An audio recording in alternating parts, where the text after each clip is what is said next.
नमस्कार, स्वागत है आपका एबीपी गंगा में। मैं अवधेश। उद्घोष की शुरुआत करेंगे और चलिए शुरुआत करते हैं उद्घोष की। लखनऊ के दुधवा नेशनल पार्क में बाघों की मौत की खबर है। दुधवा नेशनल पार्क में बीते कुछ दिनों से 2 से 3 बाघों की मौत की खबर है। मुख्यमंत्री योगी आदित्यनाथ ने मामले पर संज्ञान लिया है। बड़ी खबर लखनऊ से है। सीएम ने वन मंत्री और अधिकारियों को जांच के निर्देश दिए हैं। सीएम योगी ने मामले की जांच कर रिपोर्ट पेश करने के निर्देश जारी किए हैं। तो दुधवा नेशनल पार्क में बीते दिनों में 2 से 3 बाघों की मौत हुई है और इसको लेकर मुख्यमंत्री योगी आदित्यनाथ ने संज्ञान लिया है। अनुभव हमारे साथ जुड़ गए। अनुभव, जिस तरीके से बाघों का कुनबा बढ़ाने की कोशिश चल रही है, ऐसे में 2-3 दिनों में ही 2-3 बाघों का मर जाना, उनकी मौत हो जाना, बड़े गंभीर सवाल है ये। इसके अलावा जो हम कहें कि सरकार है, साहित्य सरकार है, नीचे देखिए मोदी सरकार की उपलब्धियों को आम लोगों तक पहुंचाएगा और यही फॉर्मूला इस बार 24 फीसदी चुनाव में। तो अनुभव के बाद संपर्क करेंगे, लेकिन आपको बता दें बड़ी खबर है। दुधवा नेशनल पार्क में बीते कुछ दिनों में बाघों की जो मौत हुई है, उसको लेकर अब मुख्यमंत्री योगी आदित्यनाथ ने संज्ञान ले लिया है और सीएम योगी ने मामले की जांच कर रिपोर्ट पेश करने के निर्देश दिए हैं। सीएम ने वन मंत्री और अधिकारियों को जांच के निर्देश दिए हैं। मुख्यमंत्री योगी आदित्यनाथ ने मामले पर संज्ञान लिया है। दुधवा नेशनल पार्क में बीते कुछ दिनों में 2 से 3 बाघों की मौत की खबर है और उसके बाद मुख्यमंत्री योगी आदित्यनाथ ने मामले का संज्ञान लिया है। सीएम ने वन मंत्री और अधिकारियों को जांच के निर्देश दिए हैं। सीएम योगी ने मामले की जांच कर रिपोर्ट पेश करने के निर्देश दिए हैं। उत्तरकाशी में मनेरा के जंगलों में लगी भीषण आग लगने से पहाड़ी से धुएं का गुबार लगातार निकल रहा है। आग से वन संपदा को नुकसान हुआ है। आग पर काबू पाने की कोशिशें लगातार जारी है। पहाड़ी पर तेजी से आग फैल रही है। वन विभाग के हाथ पैर फूल गए हैं। उत्तरकाशी के सेम मुखेम रेंज के मनेरा के जंगलों में ये भीषण आग लगी है। तो देखिए तस्वीर हम आपको दिखा रहे हैं। उत्तरकाशी की तस्वीरें हैं जहां पर मनेरा के जंगलों में भीषण आग लगी है। आग लगने से पहाड़ी से धुएं का गुबार निकल रहा है। आग से वन संपदा को नुकसान पहुंच रहा है। आग पर काबू पाने की कोशिश लगातार जारी है। पहाड़ी पर तेजी से आग फैल रही है और वन विभाग के हालांकि हाथ में भूल गए हैं। कोशिशें जारी हैं। उत्तरकाशी के सेम मुखेम रेंज के मनेरा के जंगलों में ये भीषण आग लगी है।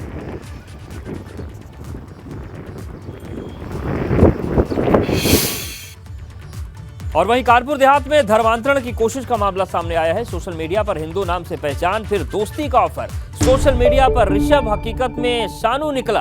पुलिस शानू से ऋषभ बने शख्स को गिरफ्तार कर चुकी है। शानू चिकना से जुड़े लोगों की तलाश भी जारी है। तो बड़ी खबर कानपुर देहात से है, जहां पर धर्मांतरण की कोशिश का मामला सामने आया। सोशल मीडिया पर हिंदू नाम से पहचान, फिर उसके बाद दोस्ती का ऑफर दिया।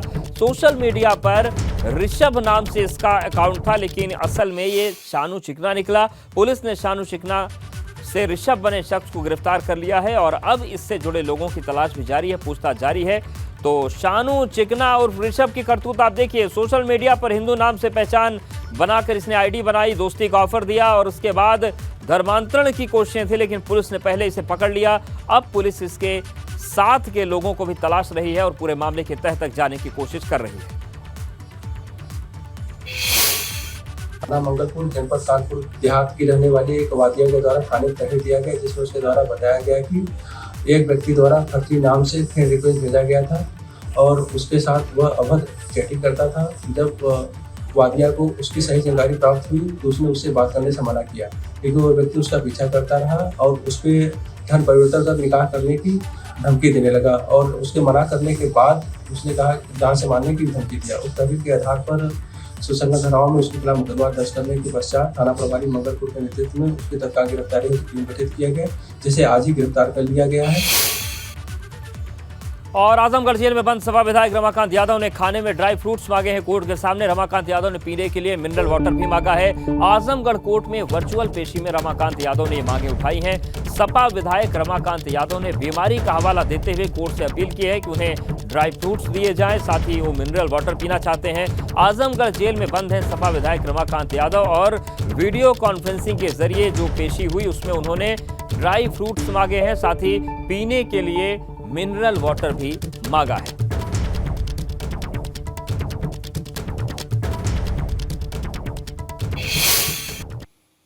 दूसरी बात उन्होंने कहा कि हमें पानी जो वैसेलरी का पानी हम पीते थे सामान्य पानी देने लगे, जिससे हमारी किडनी प्रभावित हो रही है। तीसरी बात उन्होंने ये भी कहा कि हमारे घर के किसी आदमी से हमसे वार्तालाप पहले होती थी, अब बंद कर दिया इन्होंने, जबकि नियमानुकूल जेल से ही इनको बात करा देनी चाहिए थी, अब बंद कर दी है। रायबरेली दौरे पर केंद्रीय मंत्री स्मृति ईरानी पहुंची और स्मृति ईरानी ने छतोह ब्लॉक के गांव का दौरा किया। गांव में चौपाल लगाकर उन्होंने लोगों की समस्याएं सुनी। एक फरियादी प्रियंका गांधी की टी-शर्ट पहनकर पहुंचा। स्मृति ईरानी को देखकर छिपाने लगा प्रियंका गांधी की तस्वीर। उन्होंने कहा कि हमारी सरकार समान रूप से काम करती है। तो रायबरेली दौरे पर केंद्रीय मंत्री स्मृति ईरानी है और ये देखिए तस्वीरें। ये एक बुजुर्ग हैं जो प्रियंका गांधी की टी-शर्ट पहनकर पहुंच गए थे। हालांकि स्मृति ने कहा कि वो समान रूप से सबके लिए काम करती है।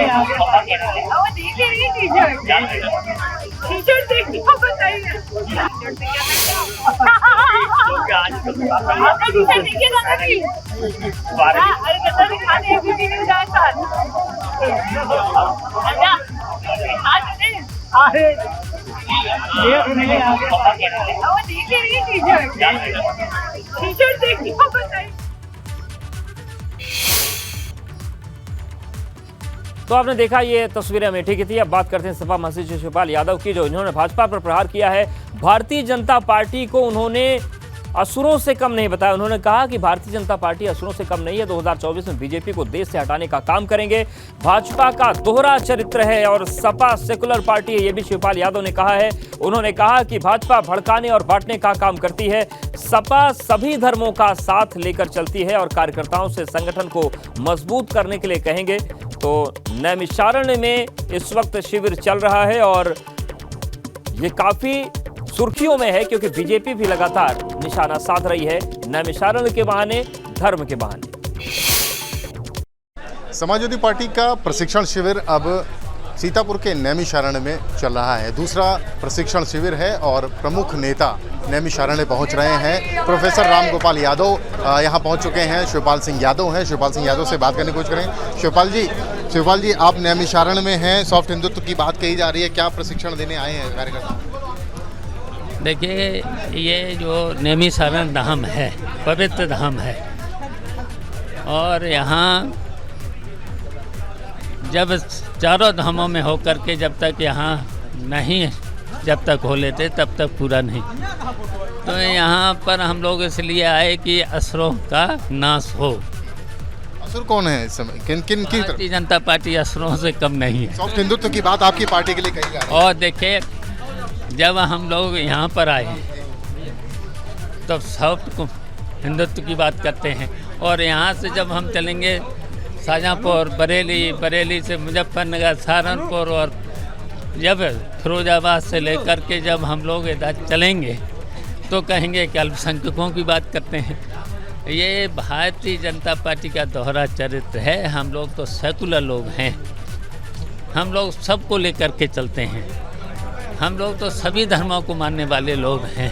उसके कार्यकर्ताओं को क्या मंत्र देंगे आप? देखिए, यहाँ से प्रशिक्षण हम देंगे और कार्यकर्ताओं से कहेंगे कि संगठन को मजबूत हो करके और सब लोग एक हो करके जो भी हमारी राष्ट्रीय नेतृत्व फैसला ले, बस वही फैसला मान करके भारतीय जनता पार्टी को हटाए। ऐसे में उनका कहना है कि राष्ट्रीय नेतृत्व की जो बातचीत है, जो निर्देश हैं, उनका पालन कराने के लिए, यही सीख देने के लिए अपने बूथ अध्यक्षों को, सेक्टर प्रभारियों को और समाजवादी पार्टी के कार्यकर्ताओं को संदेश देने वो यहाँ पहुंचे हैं।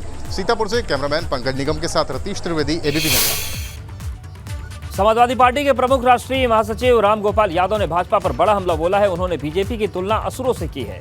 सॉफ्ट हिंदुत्व पर भी राम गोपाल यादव ने खोलकर बातचीत की। प्रोफेसर राम गोपाल यादव ने दावा किया कि वो राम भक्त हैं और हिंदू विरोधी, राम विरोधी कभी नहीं रहे। एबीपी गंगा संवाददाता रतीश त्रिवेदी ने राम गोपाल यादव से एक्सक्लूसिव बातचीत की।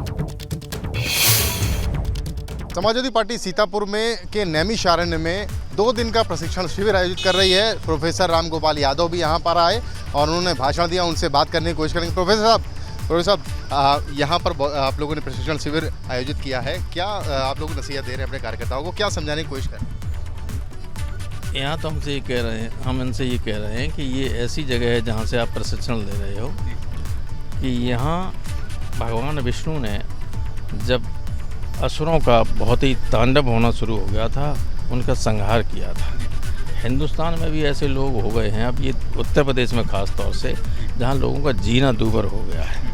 तो उस मनोवृत्ति को ख़त्म करने का काम करेंगे ये लोग। ये असुर कौन है प्रोफेसर? ये असुर नहीं, अब तुम ही समझ लो, हम क्या बताएं। सॉफ्ट हिंदुत्व की बात की जा रही है पार्टी के लिए। देखिए, हम कभी न हिंदू विरोधी थे, न राम विरोधी थे, न हम लोग तो सब वैसे ही राम भक्त हैं। हम कहाँ विरोधी रहे, कभी नहीं, तो प्रचार लोग करते हैं। पार्टी के कार्यकर्ताओं को आप सीख दे रहे हैं कि आपसी बैर को बुलाया जाए। यस। क्या चाहते हैं, क्या हो 2024 में? अरे सब बुला देंगे, देखिए, हम हाथ उठा के उन्होंने वादा किया सबने।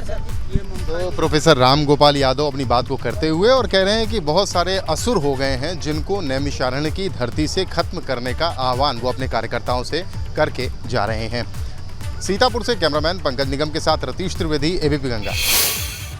वहीं आगरा पहुंचे मंत्री संजय निषाद ने सपा पर बड़ा हमला बोला। उन्होंने कहा कि समाजवादी पार्टी में अब अखाड़े के नहीं बल्कि भाड़े के पहलवान हैं, जो स्वार्थ सिद्धि के लिए इधर उधर भटक कर अखिलेश तक पहुंचे हैं।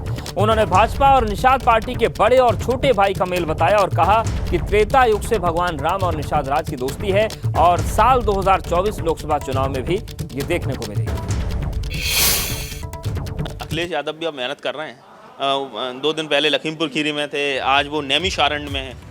तो क्या इसे देखा जाए, तो इसको किस तरह से देखते हैं ये 2024 में, क्योंकि इस समय समाजवादी पार्टी काफ़ी कमज़ोर स्थिति में है। ऐसे में कार्यकर्ताओं में एक बार फिर से ऊर्जा भरने की कोशिश कर रहे हैं अखिलेश यादव, कामयाब हो पाएंगे? देखिए, इस समय हम लोग 24 घंटे राजनीति को हम सेवा के रूप से हम लोग काम करते हैं, भारतीय जनता पार्टी, निषाद पार्टी, और वो राजनीति को राजनीति की तरह काम करते हैं। जब राजनीति चुनाव आता है उस समय खड़े होते हैं और उस समय बड़े होने की कोशिश करते हैं। और आज के दिन में वो समय जब आए, तो जब पहले की समाजवादी, अब की समाजवादी पार्टी में, तो पहले अखाड़े के पहलवान थे, अब भाड़े के पहलवान है। अब भाड़े पहलवान, थोड़ा सा एलेबोरेट कर दीजिए, भाड़े का पहलवान। भाड़े के पहलवान यही होते हैं कि जो ऐसे जो कभी बसपा में रहे हों, कभी कांग्रेस में रहे हों, कभी भाजपा में रहे हों, फिर वहाँ चले गए। उनका कौन सा ठिकाना, जहाँ भाड़ा मिले वहाँ चले जाएंगे। और ऐसे भाड़े के पहलवानों से कभी राजनीति की नैया नहीं पार की जा सकती। आखिरी सवाल सर, मछुआ समुदाय का प्रतिनिधित्व करते हैं, बड़ा वोट बैंक है, तो क्या लग रहा है जिसको एससी वर्ग में लाने के लिए आप लड़ाई लड़ रहे हैं, क्योंकि आपका कोर एजेंडा है, तो क्या सत्ता में भागीदारी के बाद ये मुद्दा पीछे तो नहीं छूट गया? नहीं, अभी नहीं, आगे गया है और मोदी तक पहुंचाने में कामयाबी मिली। पहले की सरकार थी, जब हम बाहर थे सत्ता से, तो जब आप जाते थे तो डंडे खाते थे, 302 मुलजिम बनाए जाते थे, फर्जी केस होता था। आज कम से कम गर्व के कह सकते हैं कि आज माननीय योगी जी ने हमें हमारे पत्र को स्वीकारा और उन्होंने आरजीआई को लिखा। 70 साल में पहली बार आरजीआई ने एक्सेप्ट किया कि केवट पल्ला मझवार अनुसूचित जात का हकदार है। उसने सामाजिक न्याय मंत्री को, न्यायालय को पत्र लिखा। आगरा से कैमरामैन विकास गुप्ता के साथ नितिन उपाध्याय, एबीपी। बड़ी खबर का रुख करते हैं। बड़ी खबर है दुधवा नेशनल पार्क को लेकर बाघों की मौत की खबर है और इस चीज को लेकर अब मुख्यमंत्री ने मामले का संज्ञान ले लिया है। दुधवा नेशनल पार्क में बीते कुछ दिनों में 2 से 3 बाघों की मौत हुई है और मुख्यमंत्री योगी आदित्यनाथ ने मामले पर संज्ञान लिया है। मुख्यमंत्री ने वन मंत्री और अधिकारियों को जांच के निर्देश दिए हैं। सीएम ने वन मंत्री और अधिकारियों को दुधवा पार्क जाने के निर्देश दिए। सीएम योगी ने मामले की जांच कर रिपोर्ट पेश करने का निर्देश भी दिया है। अनुभव हमारे साथ जुड़ गए हैं। अनुभव, ये पूरा क्या मामला है और अब क्या इस पर एक्शन हो रहा है? देखिए, दुधवा टाइगर नेशनल रिजर्व की अगर बात करें तो जिस तरीके से वहाँ बीते कुछ दिनों में 2 बाघों की मौत हुई है और किस तरीके से मौत हुई और समय मौत कैसे हो गई, इसको लेकर पूरे मामले का खुद मुख्यमंत्री योगी आदित्यनाथ ने संज्ञान लिया है। और उत्तर प्रदेश के जो वन मंत्री हैं अरुण सक्सेना, उनको निर्देश दिया है कि वो वहाँ पर जाएं। इसके अलावा कमेटी बना दी है जिसमें एशियस फॉरेस्ट जो है उनको भी शामिल किया गया है। तो वन मंत्री और एशियस फॉरेस्ट जो है वो दोनों लोग जाएंगे दुधवा और वहाँ पर रहकर पूरे मामले की जांच करेंगे। किस तरीके से, आखिर क्या वजह क्या रही, रीजन क्या है कि जो टाइगर है जो उसकी लगातार वहाँ पर 2 बार जिस तरह से उनकी असमय मौत हो गई, उसके पीछे क्या वजह रही, क्या वहाँ पर कुछ ऐसी दिक्कतें हैं, इन सारी चीजों की जानकारी जुटाएंगे और फिर वहाँ से जब लौट कर आएंगे तो मुख्यमंत्री को वो रिपोर्ट सौंपेंगे। देखिए, बाघ संरक्षण की अगर बात करें तो बाघों के संरक्षण पर सरकार का लगातार फोकस है, और खासतौर पर अगर आप देखिए तो सरकार ने जिस तरह से संरक्षण का काम किया है, बाघों की संख्या भी कहीं न कहीं बढ़ी है। पर दुधवा जो टाइगर रिजर्व है, वहाँ पर अगर इस तरह से स्थितियां हैं, वहाँ पर बाघों की असल में मौत हो रही है, तो ये कहीं न कहीं चिंता की बात है। मुख्यमंत्री ने चिंता भी जाहिर की है, खबर का संज्ञान भी लिया और वन मंत्री को वहाँ भेज भी दिया। जी धन्यवाद अनुभव आपका जानकारी और अपडेट्स को देने के लिए। तो दुधवा नेशनल पार्क में बाघों की मौत के मामले में मुख्यमंत्री ने संज्ञान लिया है। दुधवा नेशनल पार्क में बीते कुछ दिनों में 2 से 3 बाघों की मौत हुई है और इस पूरे मामले पर अब अधिकारी मौके पर जाएंगे, दुधवा नेशनल पार्क जाएंगे और मामले की जांच करेंगे। और उद्घोष में फिलहाल इतना।